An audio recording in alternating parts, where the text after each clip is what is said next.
Thank you, Chair, and thank you to the Rural Independents for submitting this motion. It allows us the opportunity once again to debate our energy crisis and energy security. Many of the comments I made last week on my own group's motion are relevant for this motion also, but I'll try to avoid too much repetition of what I had said then, and it is on the record, and hopefully it will be taken on board by those making the decisions.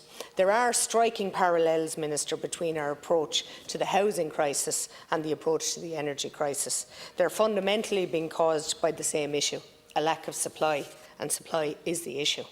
Basic economics shows that if the demand remains the same and supply has been restricted, well, it is going to result in prices going up.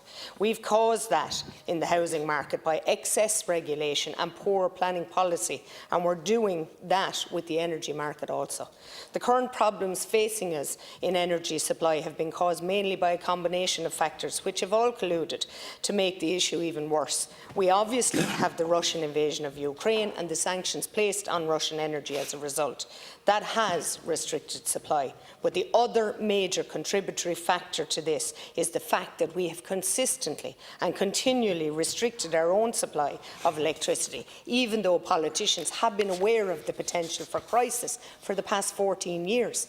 Government policy and decisions have made us more reliant on European imports, on UK imports, and therefore we're more exposed than we should be to events beyond our control. And the Government have closed our own peat-powered plants. We've given you a proposal on the reopening, but the Government has, in the programme for government, banned the exploration of gas off our coasts, and we have no gas storage, the only country in Europe with no gas storage. Now, I'd love to see the entire energy supply run on renewable and reliable energy, but we have bitten off our nose to spite our face in trying to do it. The cart has been well and truly put before the horse. We've tried to curtail our reliable sources of electricity in favour of unreliable sources, which are currently unable to provide for our needs or unavailable. This needs to change, Minister, as a matter of urgency to meet the demands of the current crisis. We need to ensure that we build our renewable energy capability whilst still ensuring our energy security. That means not moving away from the old reliables until such time as the new sources are readily able to provide enough reliable energy. We need to be securing alternatives which do not rely on the behaviour of foreign governments or volatile political situations abroad. The Government and previous governments have allowed ideology to prevail ahead of pragmatism when it comes to energy.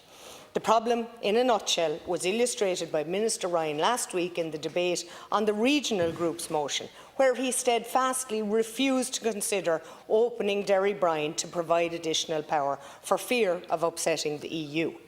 I'd be more worried about upsetting the business owners up and down the country who are going to be hit with colossal energy bills, going to and currently are with colossal energy bills. It will drive businesses to close and drive people out of work, and householders will be hit from all angles, possibly, and the worst case, I believe, job losses. What is our priority? We are a sovereign nation, or at least we should be.